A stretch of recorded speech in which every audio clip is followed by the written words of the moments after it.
la enseñanza de esta mañana. En la palabra de Dios, Él nos habla, Él nos enseña cosas que no hubiéramos podido entender de ninguna otra manera. Por ejemplo, la palabra de Dios enseña que el hombre, en su naturaleza, es tripartita. O sea, está en tres partes: espíritu, alma y cuerpo. La palabra de Dios dice que este cuerpo material fue el que sufrió de primera instancia la sentencia cuando Dios le dijo a Adán: si desobedeces vas a morir. Adán no sabía lo que era la muerte. La muerte era la separación de Dios.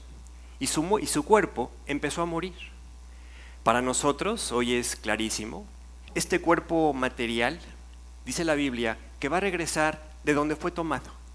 Y Dios le dijo a Adán: del polvo eres, del polvo fuiste tomado, al polvo volverás.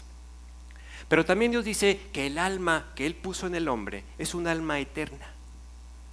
Y a través del Espíritu, ahí está la tercera parte, a través del Espíritu, esa alma se puede conectar con Dios.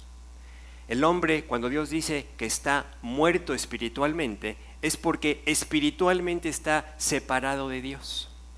Y así vivimos todos, hasta que Cristo entra al corazón. Cuando Cristo entra al corazón, cuando tú le pides que entre a tu corazón, le abres la puerta de tu vida, entonces esta conexión con Dios se restablece. Para ti se establece desde el punto de vista humano, desde el punto de vista del hombre en lo general, se restablece porque Dios dice que la tuvimos un día en nuestro padre Adán. ¿Sí? Pero es hermoso ver cómo Dios a través de esto nos recuerda algo fundamental. Dios nos creó para tener comunión con Él, para tener esa estrecha relación con Él. Y no podemos estar satisfechos a menos que estamos en una buena relación con Cristo a través del Espíritu. A través de esa conexión que Dios, por eso Jesús cuando habla con Nicodemo en Juan 3, le dice: Nicodemo, tienes que nacer de arriba. Tienes que recibir de arriba lo que te hace falta. Nicodemo no sabía lo que le hacía falta, simplemente sentía ese vacío que tú y yo experimentamos antes de venir a Cristo y que nada lo podía llenar. Alcanzaras lo que alcanzaras, lograras lo que lograras, obtuvieras lo que te habías propuesto. La vida espiritual la recibe el creyente porque Dios la da. Fíjate lo que dice 1 Corintios 15:45. Así también está escrito: fue hecho el primer hombre, Adán, alma viviente. O sea, Dios dice: en Adán yo puse en el hombre eternidad. Pero el pecado nos mató. El pecado nos separó de Dios.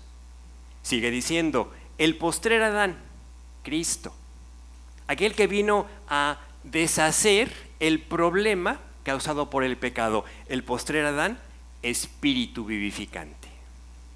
Qué hermoso es entender que por ese postrer Adán, Cristo, que vino a ser el representante de nosotros, tuyo y mío, para que pudiéramos tener vida.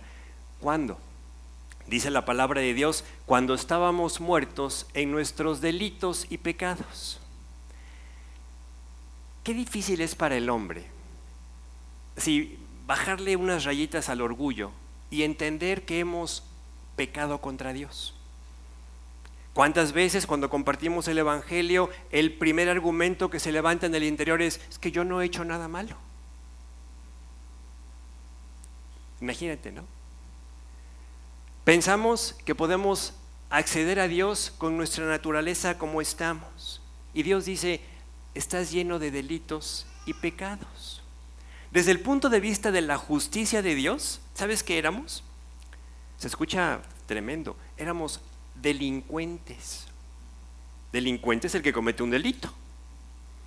Y si Dios dice que estábamos muertos en nuestros delitos y pecados, Dios dice: eras un delincuente, eras prófugo de la justicia. Pero qué hermoso es Dios, que nos busca, no para encerrarnos, no para sacarnos del plano, sino te busca para decirte: ya pagué tu deuda. Lo que te condenaba, yo ya lo cargué. Te ofrezco perdón y libertad total. Eso es lo que Cristo ofrece, ese es el mensaje del Evangelio. Por eso nos gozamos de hablar de Cristo. Porque cuando hablas de Cristo, estás compartiendo libertad. Jesús dijo, si el Hijo os libertare, seréis verdaderamente libres. En contraste total con la justicia humana. La justicia humana, si le podemos llamar así, busca al delincuente para juzgarlo, condenarlo, encerrarlo, sacarlo de en medio. La justicia divina, en amor, en misericordia, nos busca. Y nos busca incesantemente para darnos el perdón, la libertad y la seguridad de que hoy tenemos vida. El cristiano verdadero. Y cuando hablo del cristiano verdadero, no hablo del que se reúne, ni del que lee la Biblia, ni del que hace ciertas cosas para Dios, sino del que le ha abierto la puerta del corazón. Ese es el cristiano verdadero. El cristiano verdadero tiene vida espiritual. Y esa vida espiritual tiene, como las otras partes de su ser, y por eso esta introducción, necesidades espirituales. Tu cuerpo tiene necesidades y te las dice. Cuando no tomas agua, sientes sed. Cuando no has comido, tienes hambre. Si sigues sin atenderlo, te duele la cabeza. Y tu cuerpo te va diciendo de una u otra forma, te hace falta esto, te hace falta lo otro, ¿no?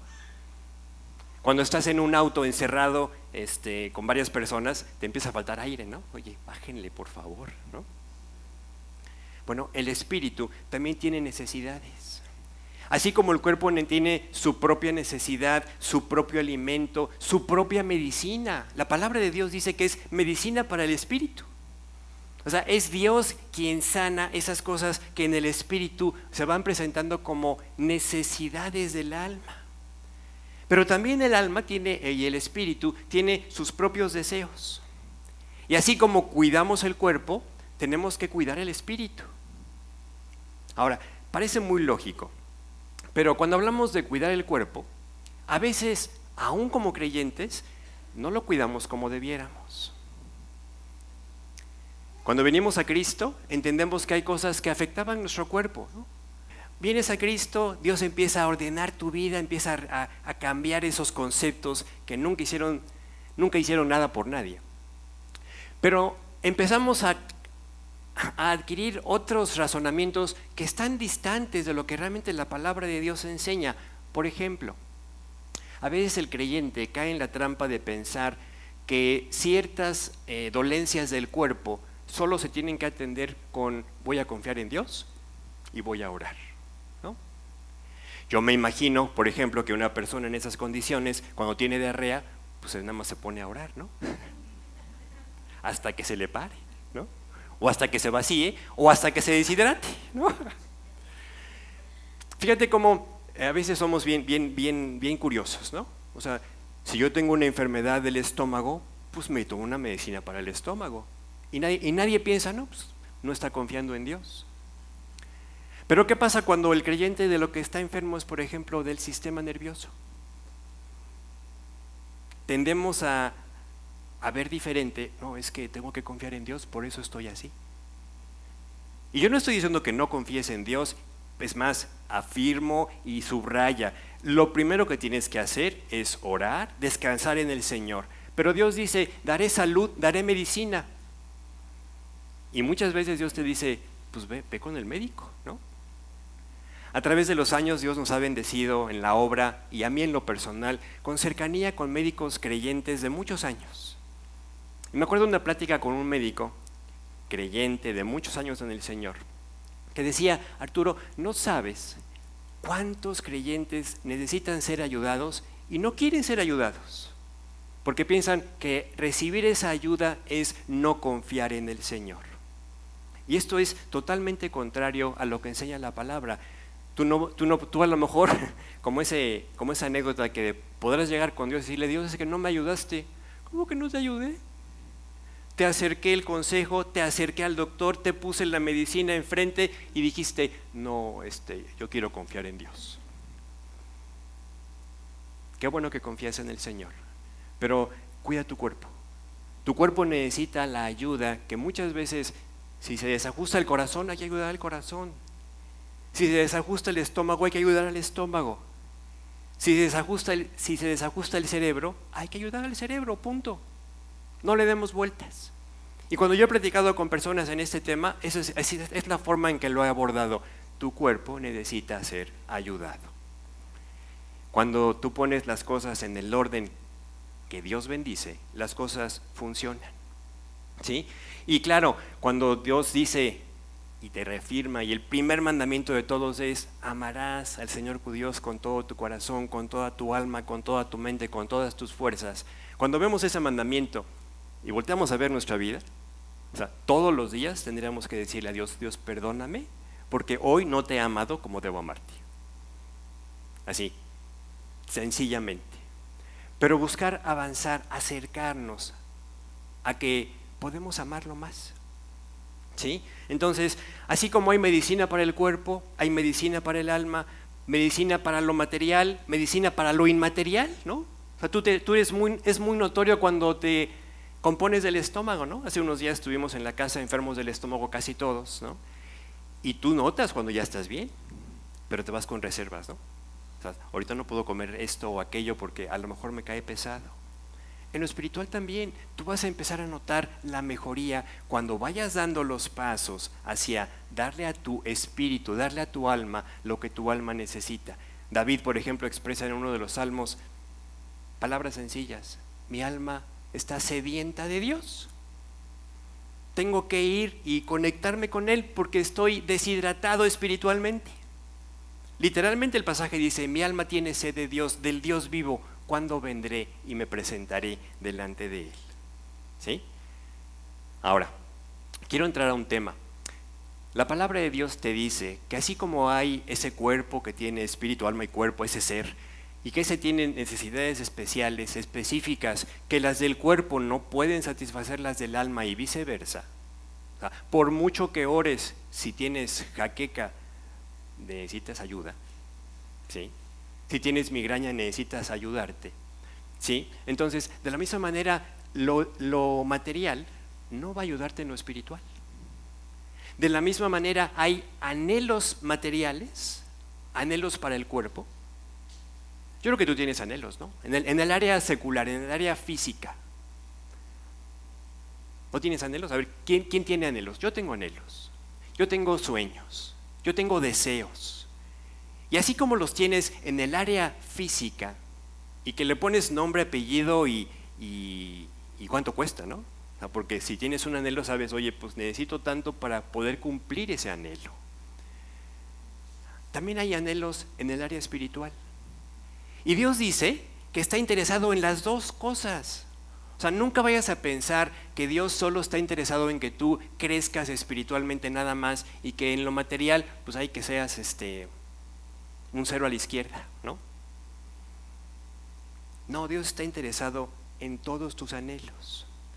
La palabra de Dios dice que el anhelo de Él para sus hijos es que vayan progresando en todo. Dice en 3 de Juan, versículo 2, léelo, escúchalo, como que viene de Dios, porque esto es lo que la palabra de Dios dice. Primero te dice lo que eres para Dios: amado. Amado. Yo deseo que tú, así es personal, es individual, que tú seas prosperado en todas las cosas. Ese es el deseo de Dios. Cuando yo voy con Dios y le expreso mis anhelos, Dios sabe lo que hay en mi corazón. La segunda parte del versículo dice: y que tengas salud. A Dios anhela que también tú tengas una salud, una buena salud, para que puedas estar bien, a estar cerca de Él, servirle, etc. Pero dice en la parte final, y esto es clave, dice: así como prospera tu alma. A veces el creyente piensa que el cristiano no debe prosperar o que está mal prosperar, y esto no es cierto. La palabra de Dios dice que Él quiere que prosperes. Ahora, ¿que hay peligros en la prosperidad? Claro que hay peligros en la prosperidad. Yo he visto a través de los años creyentes fieles que en la época de necesidad fueron, vamos a decir, mejores creyentes que en la época de abundancia. ¿Que hay peligro en el progreso? Lo hay. Pero el problema no es el progreso. Es más, la palabra de Dios dice, el problema no es el dinero. El problema es cuando el corazón se vuelca al amor al dinero. Si lo llevamos al terreno general de la prosperidad, el problema es cuando el corazón se vuelca a la prosperidad como el objetivo de su vida. Ahí está el problema. Ahí es donde Dios dice, cuidado. Nuestra razón para vivir determina si lo que está así a nuestro alrededor está siendo de bendición o está siendo de maldición. Cuando el creyente pierde de vista esto, piensa en Demas. Dice Pablo de Demas, bien sencillo, Demas dejó a Cristo, se fue al mundo, punto.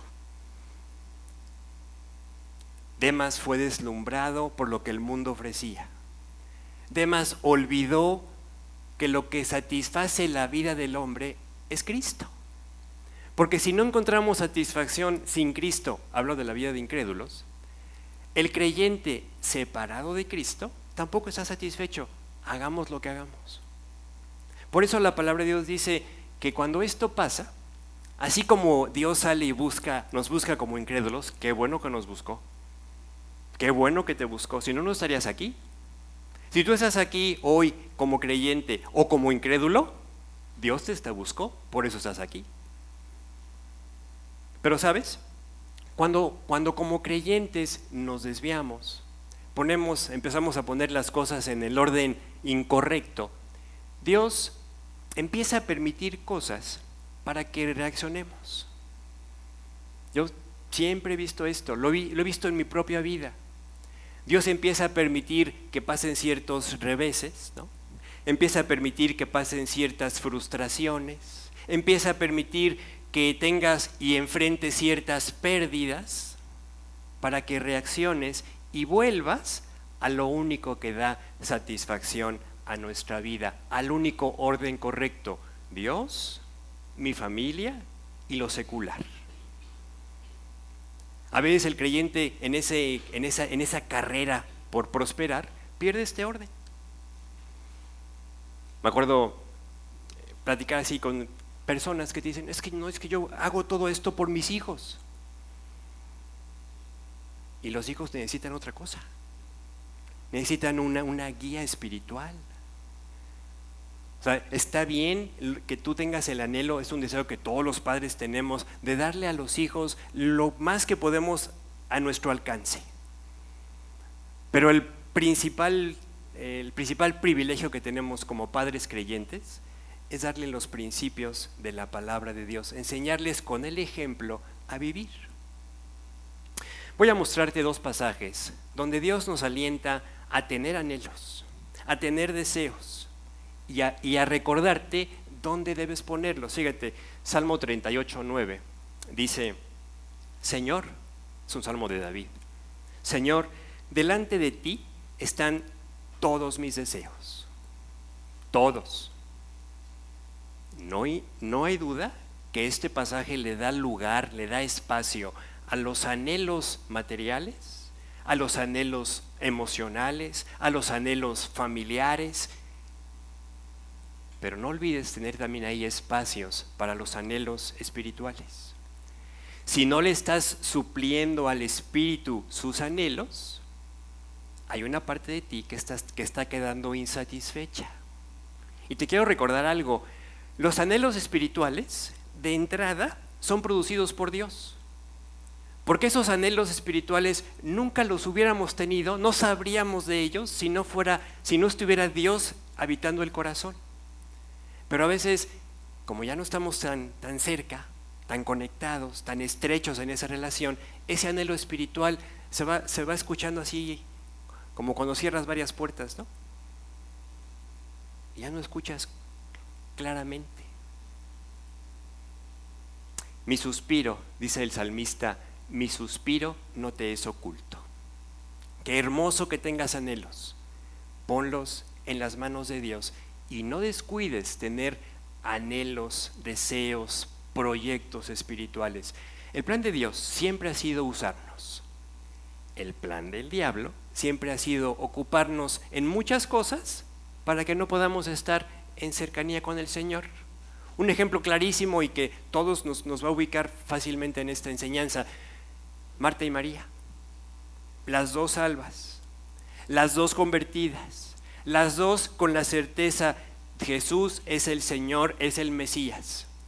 Pero una disponiendo su tiempo, su vida, a pesar de todo lo que tenía que hacer, y la otra, ya sabes, ¿no? Como nosotros, afanada, turbada. ¿Y cuántas veces somos así? Somos Martas, ¿no? ¿Sí? Hoy quiero animarte a que le creas a Dios, a que le creas que Él quiere prosperarte en todas las cosas, pero que hay un orden, que hay un proyecto para tu vida. Como creyente, vamos a entrar al terreno espiritual, como creyente, un deseo que Dios pone, ese no creas que fue invento tuyo, un deseo que Dios pone en todos los creyentes es: yo quiero crecer espiritualmente, quiero avanzar espiritualmente. Si tú no tienes este deseo, de una vez te digo, pues mejor va examinando cómo está tu relación con Dios, si ya la tienes, o a lo mejor, como dice la Biblia, a lo mejor no te ha amanecido. Pero el creyente no desea estancarse, el creyente no desea quedarse estático, desea siempre conocer mejor a Dios. Pero ¿qué pasa? Pasa igual que con algunos deseos materiales que tenemos, a veces no avanzamos como quisiéramos. A veces deseamos crecer y quisiéramos hacerlo rápido, y vamos viendo que en la práctica estamos lejos de avanzar. A veces vamos para atrás. A veces, en lugar de avanzar en la madurez, Pablo le escribe a unos creyentes en el libro de Hebreos y les dice: pues yo pensé que ya eran maestros para este tiempo y me encuentro con que todavía son niños. ¿Será un caso extraño así el de los hebreos? Sin duda no. Pero esta enseñanza no tiene, y por favor cáptala así, no tiene el ánimo de desalentarnos, al contrario, de alentarnos a que Dios no se cansa de nosotros, no se desentiende de nosotros, no va a dejar de buscarte para acercarte a su proyecto. Y que no importa que a lo mejor hoy tú tengas que decir: sí, es cierto, no estoy avanzando como podría avanzar, pero no para que te sientas desalentado, sino para que puedas ver que Dios te sigue buscando, te sigue alentando, te sigue llamando a vamos a caminar juntos, déjame hacerlo en tu vida. ¿Sí? Hay tiempos donde como creyentes parece que no pasa nada. ¿No te ha pasado? ¿No lo has sentido? Es más, hay tiempos donde dices: pues pienso que voy para atrás. Yo he platicado con creyentes así en el tiempo cercano y me han dicho: ya ves, hasta no sé si soy salvo, por las cosas que ve en su vida. Y a veces Dios permite estas circunstancias para que tú realmente entiendas nuestra profunda necesidad de Él. Jesús dice: separados de mí, nada puedes hacer. Cuando vienen los días donde estamos creciendo, donde estamos enfrentando las pruebas con gozo, donde estamos así teniendo éxito en nuestras reacciones, oye, qué padre se siente. Pero hay días que ves tus reacciones y dices: híjole, hasta pena da decir que soy cristiano. Hasta pena da identificarme con alguien que conoce la Biblia. Y a veces, como creyentes, nos podemos dar cuenta que son más días en los que parece que simplemente ahí vamos, que en los cuales podamos decir: estoy bien firme, bien agarrado del Señor. Pero Dios quiere recordarte algo hoy: crecer duele. Así como en lo físico, ¿no? Yo veo, por ejemplo, a mis hijos,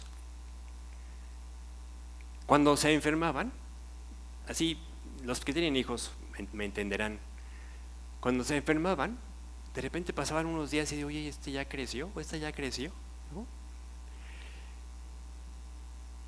Crecer duele. Y este crecimiento a veces viene en las circunstancias que menos quisiéramos enfrentar. El crecimiento que Dios planeó para tu vida a veces viene en las circunstancias donde tiene que ponerse a prueba lo que Dios está haciendo en ti. Y como decía una persona, dice, no vayas a pedir esto al Señor porque te va a traer esta cosa para ponerte a prueba en lo que estás pidiendo, ¿no? Estaba pidiendo por paciencia, imagínate, ¿no? Si pides por paciencia, pues Dios te va a llevar a situaciones donde la paciencia sea puesta a prueba. Y a veces cuando esperamos, ¿cómo te sientes? Pues te sientes bien impaciente, ¿no? Y tú acabas diciendo, hijo, no vuelvo a pedir por paciencia, ¿no? Qué situación tan horrible. Y así, en ocasiones piensas que estás avanzando y dice la Biblia, el que piensa que está firme, mire que no caiga. Y de repente viene el tablazo, ¿no? Y te caes y te raspas y lloras como el niño que va aprendiendo a caminar y que cuando ya se siente seguro, ¡pum!, suelo, ojo morado, frente hinchada, a veces sangre, ¿no? Y así es la vida cristiana. A veces te vas a caer. David dice, 7 veces cae el justo, pero vuelve a levantarse. ¿Por qué? Porque Dios sostiene su mano. Dios sigue siendo bueno y ese es el énfasis de esta enseñanza. Dios quiere recordarte que no importa cómo veas tú hoy tu vida cristiana, Dios te sigue viendo como el objeto de su amor, el objeto de su trabajo y quiere llevarte a vivir para Él, a servirlo.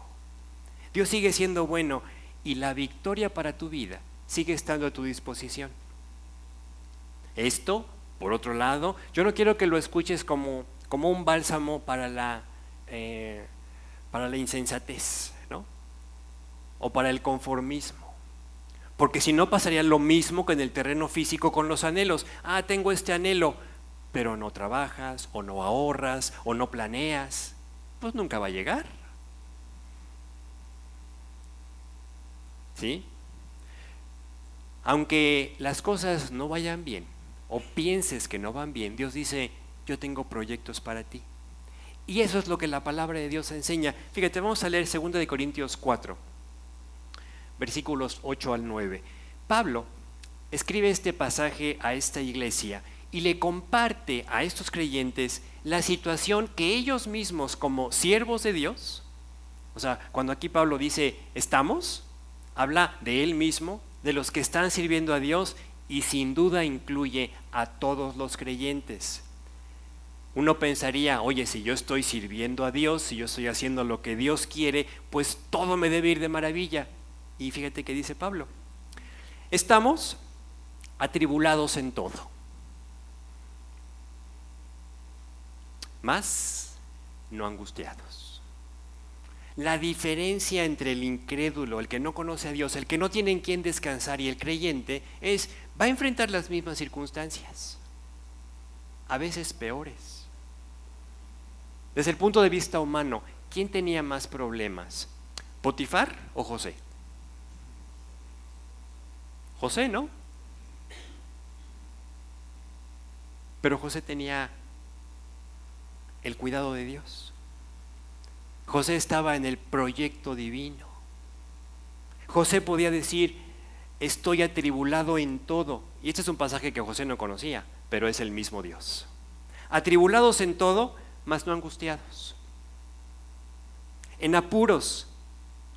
¿Quién de nosotros no está de repente en apuros? Mas no desesperados. ¿Sí?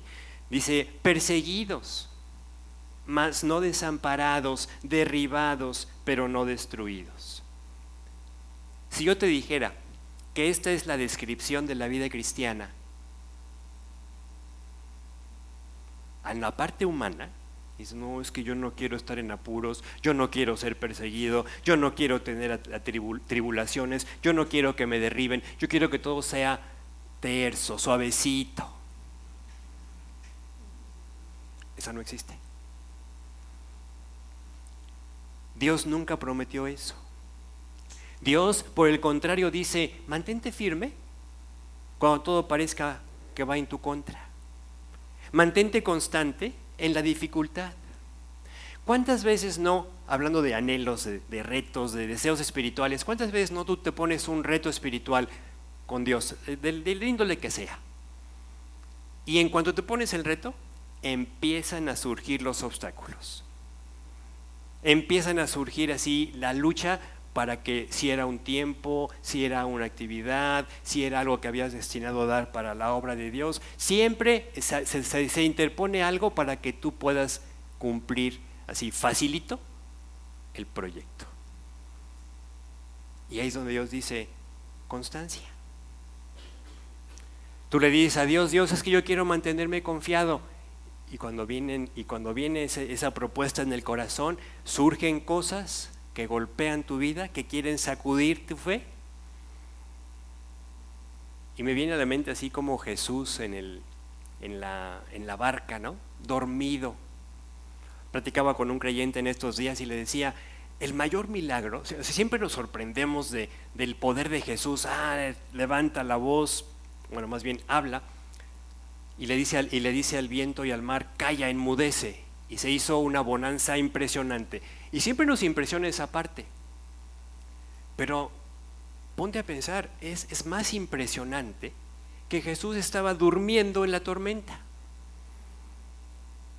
Eso es lo que hace la persona, porque Jesús estaba en su parte, en su cuerpo humano, había tomado el vestido de siervo que tú y yo tenemos, y estaba descansando en la tormenta.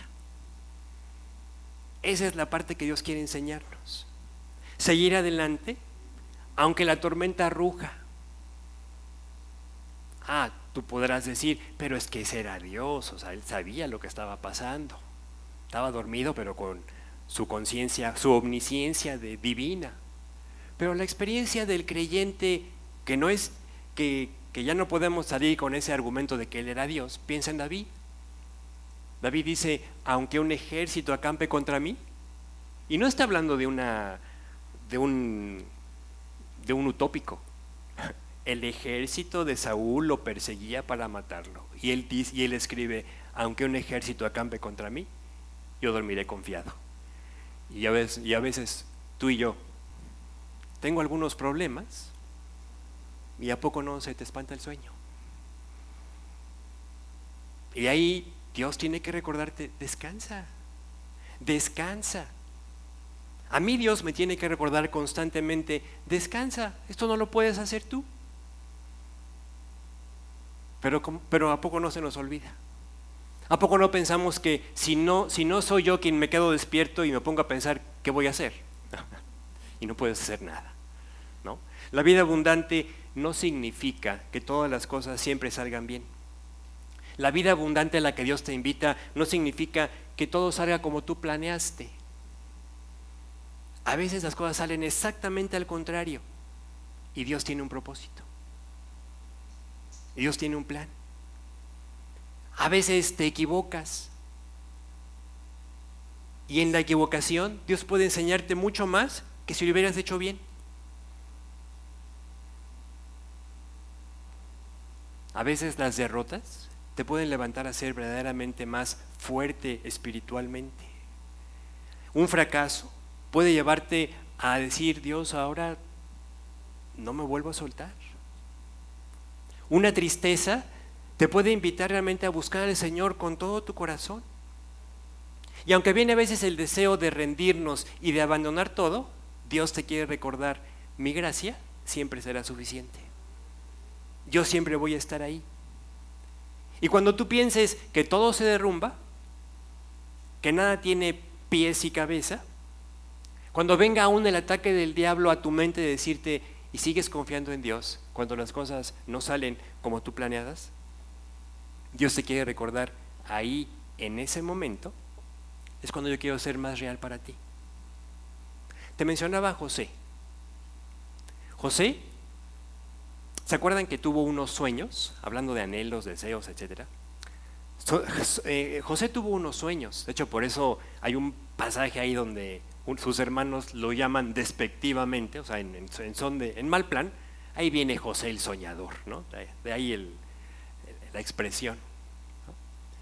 En sus sueños que ni él entendía, ni su papá entendía, menos sus hermanos, Dios le había dado así una revelación de lo que venía en el futuro para él, que le iba a poner en un lugar de eminencia. Y José, a los 17 años, es vendido por sus hermanos como esclavo. Y José pudo preguntarse, y seguramente se lo preguntó: ¿Dios y mis sueños? ¿Y el plan? ¿Y el proyecto? Pero vemos que José, por su testimonio, él no perdió la fe. Por eso vemos que Dios lo pudo seguir bendiciendo. Y llega como siervo con Potifar, y Dios lo bendice con Potifar. Después cae todavía más, llega como preso, siervo preso, y Dios lo bendice en la cárcel. Hasta que llegó el tiempo en el cual Dios dijo: es el tiempo en que te ponga en el lugar del proyecto, del sueño, del anhelo. Imagínate que José hubiera tirado la toalla a los 2 años. A veces tú y yo no aguantamos ni 2 meses. ¿Sí? Porque perdemos de vista, y corrijo, no es tanto que perdamos de vista, no podemos verlo. La visión de Dios nunca podrá ser la visión que nosotros tengamos. Nosotros vemos muy corto. Vemos lo que tenemos enfrente. ¿Sabes que las ovejas son miopes? Así, con mucho tino, Dios nos llama ovejas. Dios dice que por eso necesitamos un pastor. Y el pastor nos dice: y además de que voy a morar en tu vida, te voy a dar mi palabra para que tengas ahí el mapa con el cual conducirte a lo que tengo planeado para ti.